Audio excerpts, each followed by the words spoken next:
Magandang buhay mga ka-healthy body. Today is Wednesday, June 12, 2024, and it's holiday. So to all of us here in the Philippines, Happy Independence Day. So ngayon nandito ako sa provincial capital na medyo gising-gising ulit para sa ating morning exercise kasi medyo bumibigat na naman tayo dahil sa dami ng mga invitations, hindi maiwasan ang kumain. Yan, at bumalik ang ating timbang.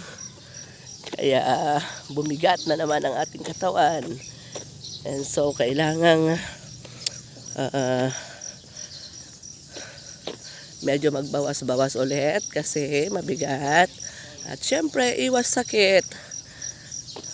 Kasi kapag overweight po tayo, sa obese po tayo, yan, we are prone to different kinds of diseases. So, especially nowadays, dami nang nagkakasakit ng diabetes at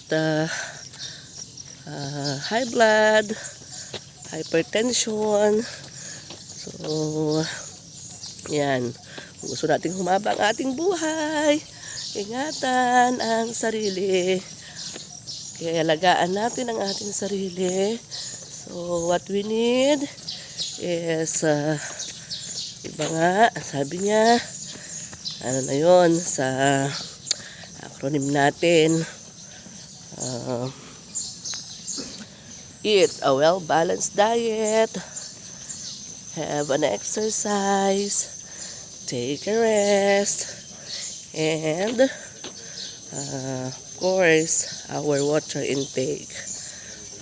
Okay, so yan. This is our provincial oval. Okay, so come and join. Blessed day to all of us. Good morning.